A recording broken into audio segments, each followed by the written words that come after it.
Am I the asshole for keeping my son home from school when the other kids were going on a trip?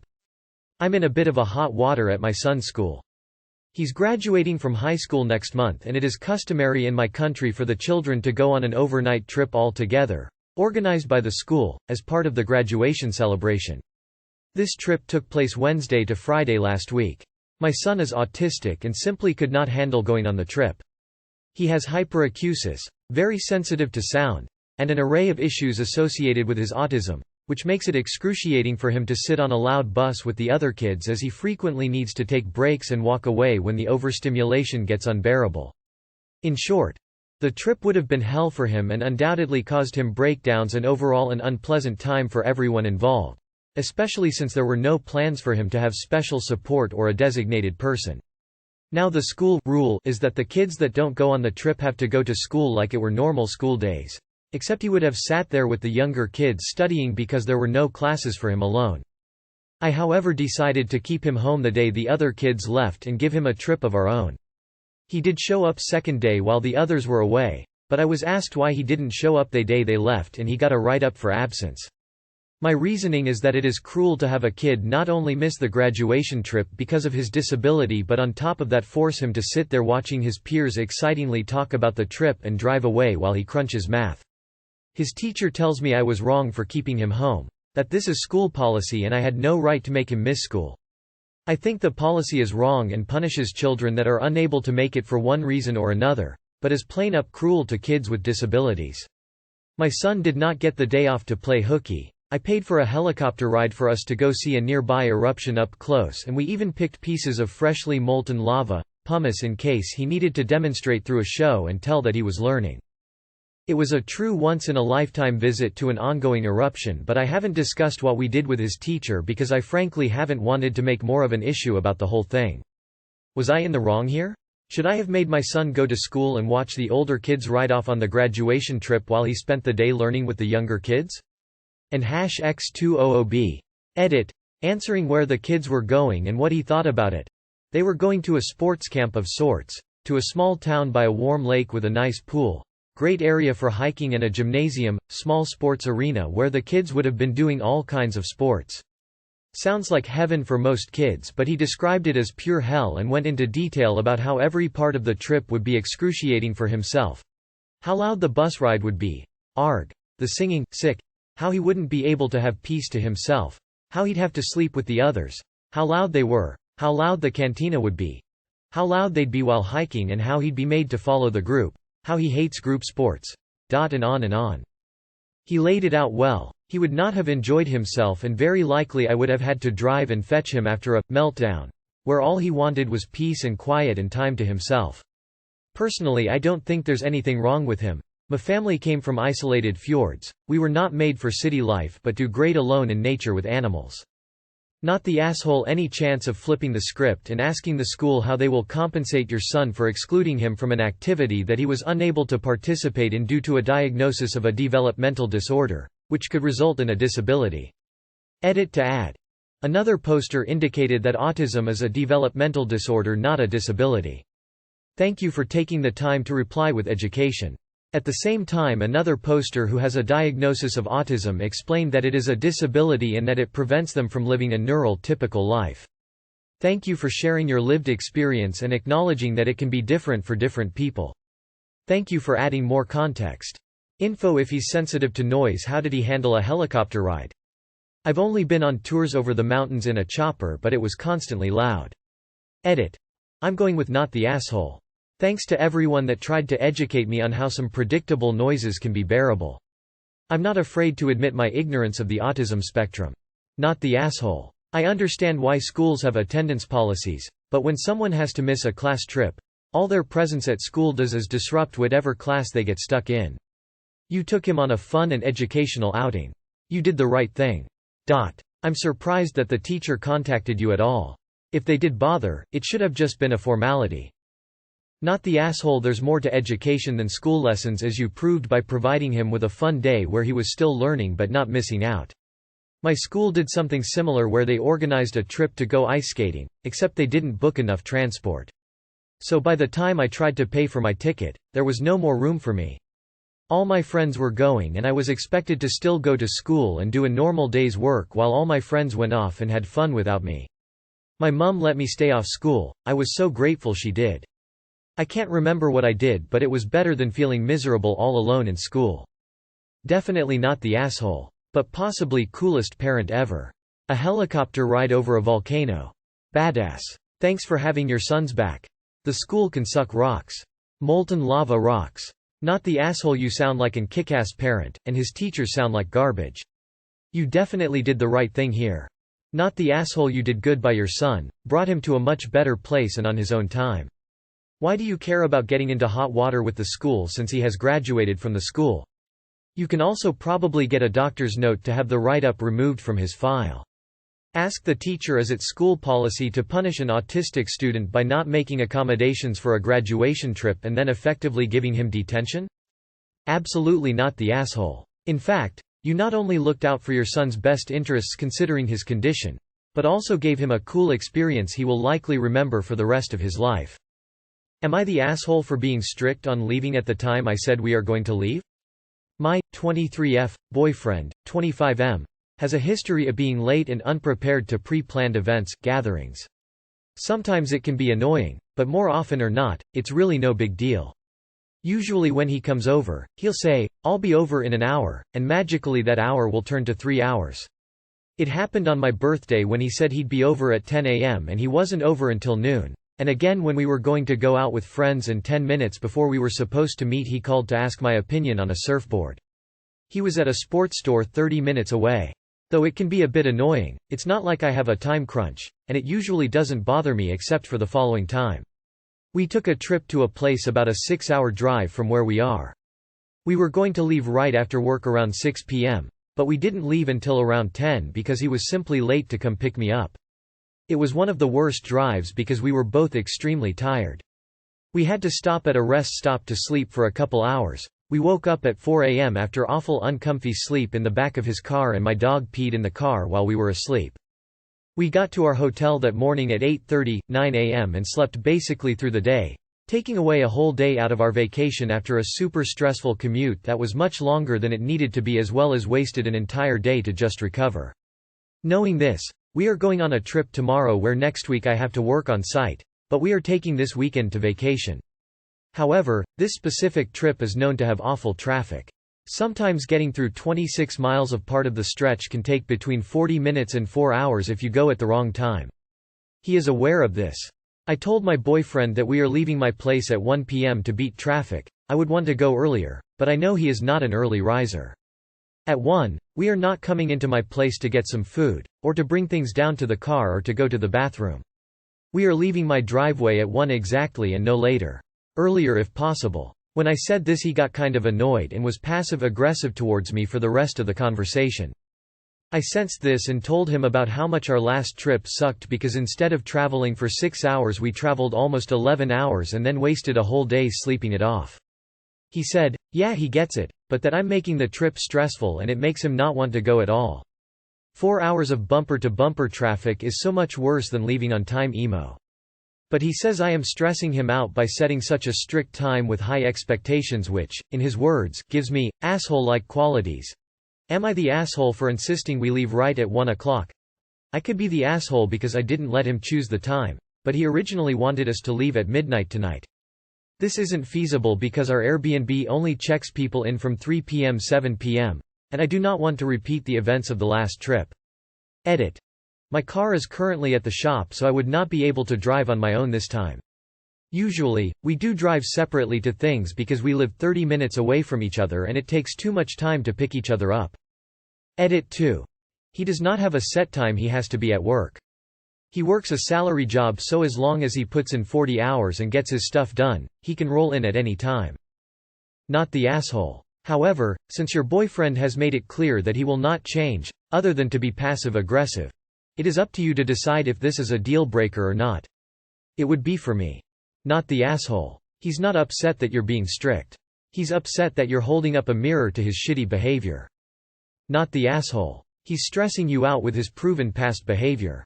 I'd tell him that if he really can't handle the precise time, you're willing to give him a window, but that the window will be from 11:1. As someone who had friendships with the perpetually late, you have a few options here for general life. 1. Always make plans for earlier than you actually want them to happen. You need to leave at 1? Tell him you're leaving at 10. 2. Attempt to get them to understand the issue. If they don't or refuse to change, then you need to decide if you want to be in this relationship knowing that. 3. Become the person who is able to live with this quirk. Not the asshole. Grown-ups commit to times they do things. Not being an early riser is not an excuse. And frankly, if he thinks it's stressful to have a time to leave, he needs to grow up. Not the asshole. His failure to manage his time is incredibly disrespectful to you, especially if your time crunch here is work-related. He has a history of being late and making you late, and if he gets mad about being called on it, then he needs to change his own behavior. Not the asshole for wanting to leave on time if the time is agreed upon. And your thought process about traffic is legit. But realize, your threats about leaving him when he procrastinates are pretty hollow, because you have a history of accommodating it. Unless you really are prepared to follow through and go without him, the argument is kind of pointless. You've been enabling him this whole time, so the chances of him being on time for your trip are slim to none. Not the asshole. Tell him, welcome to the mental load of actually being considerate of time needed for commuting, and other people's time and schedule needs. He can't handle the responsibility of being on time, so he blames you for setting a time. He is used to just showing up when he pleases and everyone else adjusting for him. He is so the asshole. Am I the asshole for exploding on my friend's new girlfriend? Which caused everyone else to dogpile on her. Throwaway for privacy. My siblings know my Reddit account, and don't want them seeing this. A couple of days ago I, 22 male, attended a barbecue that one of my friends was hosting for May 24th weekend, a Canadian holiday.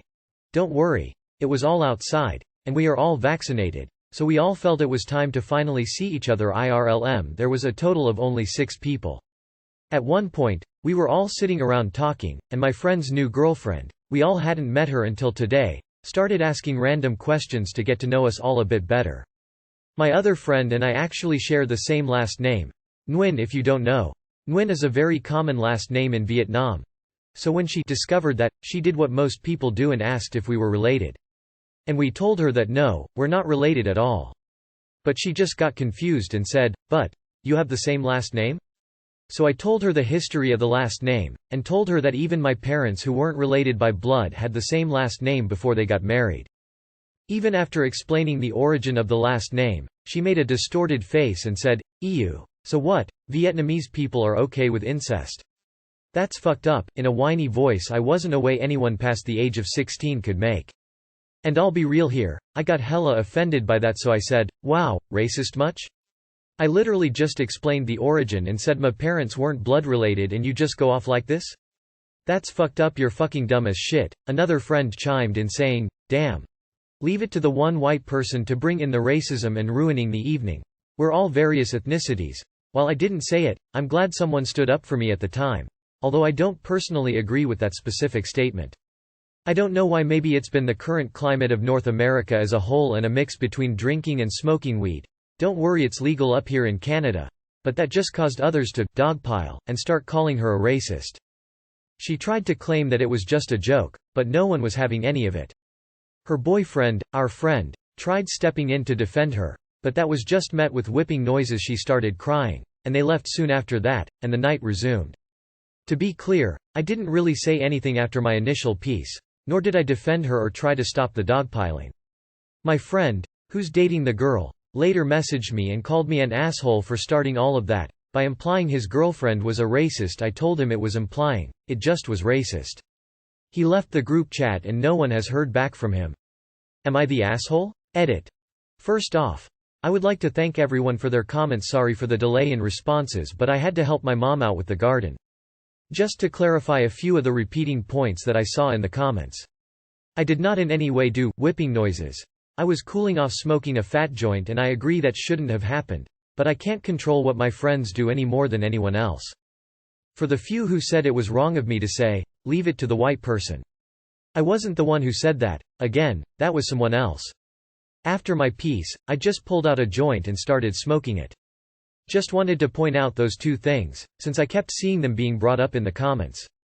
Not the asshole. Rather than looking at it as you starting something, Look at it as everyone else had the same problem you did, and they also wanted to speak up. You were just the first.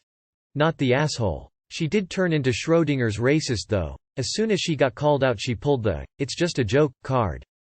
Nguyen is like the American surnames like Black, White, Smith, Jones. She is dumb. Not the asshole. Not the asshole. You weren't implying, you were stating a fact.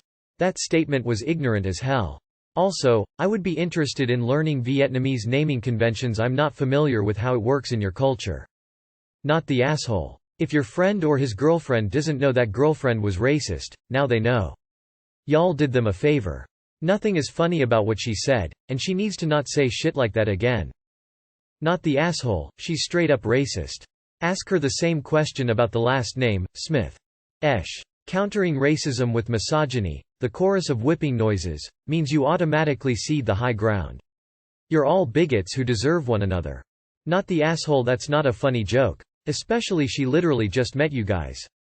She is absolutely tone deaf. AITA for sending a picture my daughter to my sister? 4 years ago my sister had a miscarriage without realizing that she was even pregnant. Of course it was a big shock for her. During the time I did my best to be there for her even though I lived 300 miles away. I gave her space when she needed it. When we talked it would be about something about her to make her happy etc. It has been really tough for her. She has been in and out of therapy over the years and she will still have her good days and bad days. She has made it clear that she does not want to have children, which I respect her choice, but my mother disapproves. That's a whole other story. Early 2020 I found out I was pregnant, after 7 years of trying, and of course my fiancé and I were overjoyed and didn't hesitate to call family, my sister included. And they were all very happy for me since they know that I wanted a baby for so long, and my sister was repeatedly saying that she was going to be the best auntie ever. A week later I started bleeding and got told my body was threatening to miscarriage. After a week of waiting I got told that baby was okay and was strong and healthy. I was able to take a picture and send it to family to show them. My sister freaked out and got my mom to tell me to not send pictures to my sister anymore. The rest of the pregnancy I spent walking on eggshells trying to not upset my sister. 2 days ago. My daughter is 9 months now and my fiancé and I chose to travel to see my family so they could meet her for the very first time. The plan was to meet my mom and Nana. I figured my sister was at work since it was a weekday. However, when I got to my Nana's house she said that my sister just called and chose to pop in to see everyone. When my sister got there she was smiling and waved at my daughter. While everyone was talking I asked everyone if I could take a picture for my daughter's nursery since they need photos for family members for an album. Everyone said it was fine, including my sister, so I managed to take some lovely photos of my family members holding my daughter. This morning I got a message from my sister asking if I could send her the picture of her holding my daughter and I did. About an hour later I get a phone call from my mom saying that sister has been crying since I sent her the photo and how could I be so heartless since my sister is still grieving from her miscarriage 4 years ago and that I shouldn't have put my sister in that situation in the first place. I was genuinely confused. My sister asked for the photo and to be honest everyone was taking photos at the time I asked for photos for the nursery. I've done my best to be sensitive around my sister and tried to not force my daughter on her. My mom thinks I'm being insensitive and my Nana believes that my sister needs to not be so sensitive and to not take it out on me and my daughter since it's been 4 years. AITA for taking the picture and sending it to my sister even though she asked for it? Edit. Just to make things clear, she decided she didn't want children after the miscarriage. Also for an update I did talk to my sister and she confirmed that she did ask my mom to tell me about her being upset about the photo because now she feels like I'm rubbing my happiness in her face. Not the asshole. She asked, she received. Not the asshole. She asked for the photo. Also don't know why your mom is freaking out. Crying is perfectly normal. Being sad about stuff from 4 years ago is perfectly normal. It's not on you. NTA. Your Nana's bangin' the money. Personally I'd stop walking on eggshells and tell your mom to wind her neck and you only did what your sister asked. If your mother is attacking you while your sister asked. Any chance that my sister freaked out and got my mom to tell me to not send pictures to my sister anymore? Was a lie from your mother?